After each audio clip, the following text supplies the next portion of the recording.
In the summer of 1992, inside Windsor Castle, the Queen waited until the door had fully closed before she said Camilla's name. Not loudly, not with outrage.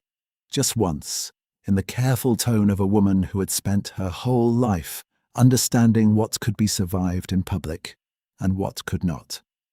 The meeting with Charles and Diana had already ended. Prince Philip had asked them to think about the children and the country. Tea had gone cold on a low table. Outside, the gravel was still dark from rain, and Diana, standing but not sitting, looked as though she had been bracing herself for years. What the Queen said next was meant as a warning. What Diana said back was something else entirely. Because by then, this was no longer a young marriage in trouble. It was a system under strain. The fairy tale wedding of 1981 still lived in people's minds, but the private life behind it had been fraying for a long time. By the mid-1980s, Charles and Diana were already living in emotional exile from one another, and rumours about Camilla had stopped sounding like rumours. That summer, Andrew Morton's book had torn open what the palace had hoped could remain blurred and survivable. Diana's pain was no longer a private difficulty. It had entered the room with everyone. This was the season when silence itself started to look like evidence. The Queen had seen scandal before.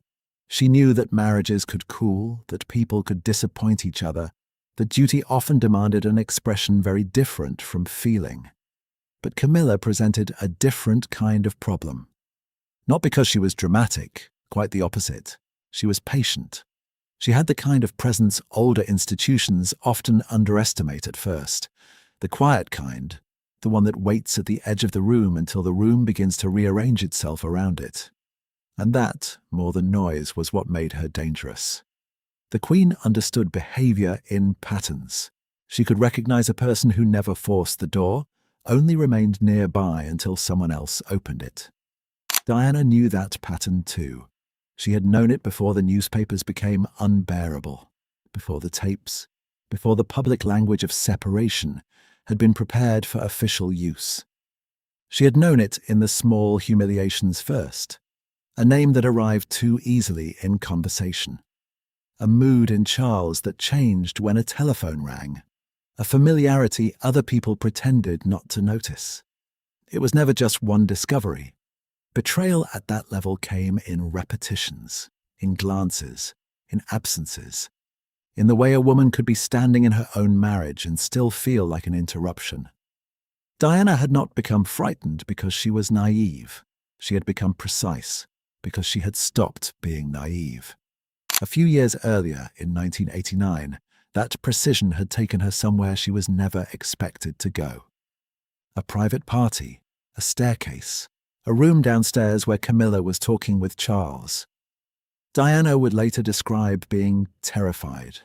But terror does not always look dramatic. Sometimes it looks like a woman walking downstairs more slowly than usual because her hands have suddenly gone cold. The men were sent away first. The room shifted. Camilla stayed. And Diana, with that strange calm people reach only after they have cried too long in private, told her she knew what was going on. Camilla, almost coolly, asked what more Diana could possibly want. 2 children, global admiration, a prince. And Diana answered with the one thing no title could replace. I want my husband. That was the part people remembered, but not always the next part. Don't treat me like an idiot. There was no shouting in it. No theatrical collapse, just the flat sound of someone refusing to collaborate in her own humiliation any longer. Diana had spent years learning how often royal life depended on people pretending not to recognize what was standing directly in front of them. That night, she stopped pretending. So when she stood in Windsor in 1992, listening to the Queen choose her words carefully, Diana was not hearing new information.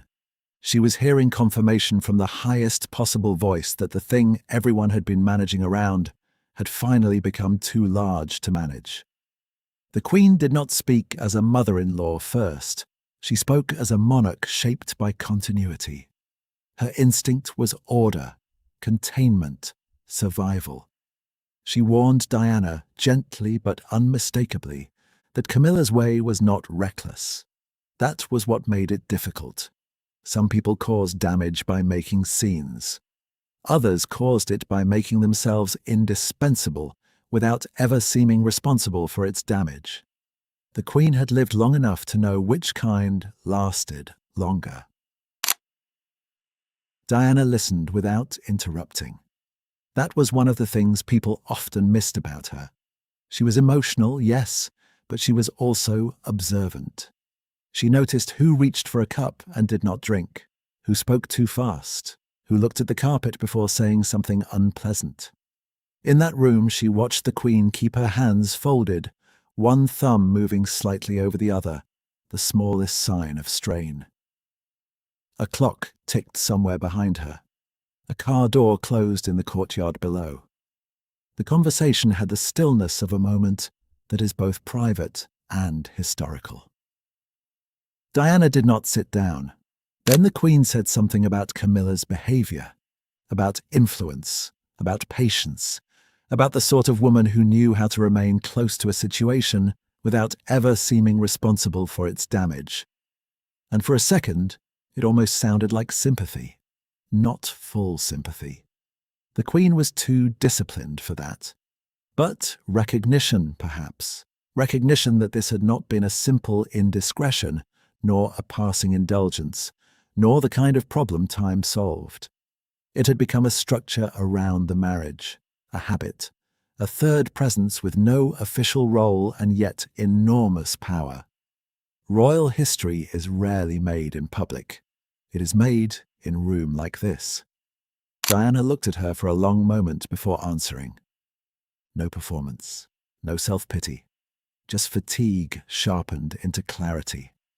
And when she finally spoke, it was so calm that it almost passed for courtesy. Mum, Camilla doesn't need to behave badly. She only needs to be patient. That was the line. Not angry, not bitter, accurate. It named the real injury. Not one argument. Not one affair. Not one woman in isolation. But the unbearable reality of being asked to remain loyal inside a story that had already made room for someone else. And for a moment, the Queen said nothing at all. It was not that she had never heard pain before. It was that Diana had translated the whole crisis into one sentence the institution could not easily defend against. Patience was a virtue in royal life. Restraint was a virtue. Endurance was a virtue. Camilla's power, as Diana framed it, had not come through rebellion against the system, but through understanding it well enough to survive beside it.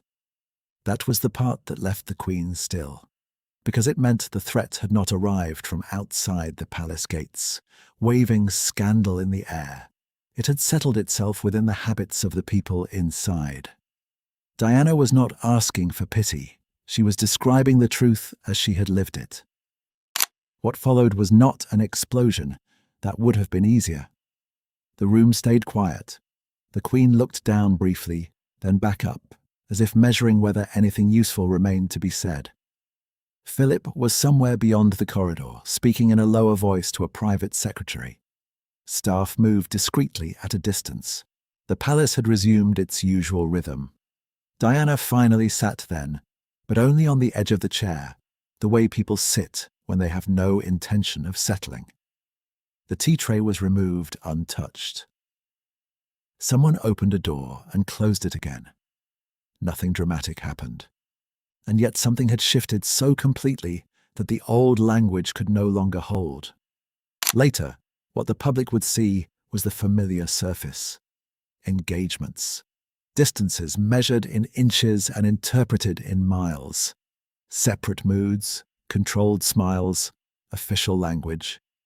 But the children saw more than the public did, as children often do.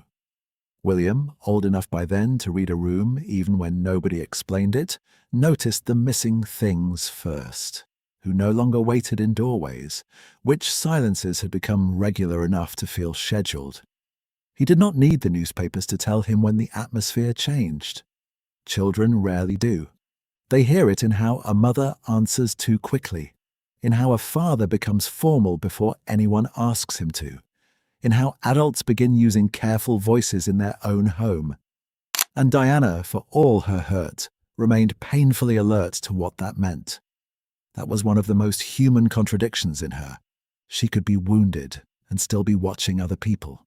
She could be humiliated and still notice who else might absorb the cost. In private, she was not always composed. There were tears, certainly, but there was also a growing coldness in her understanding.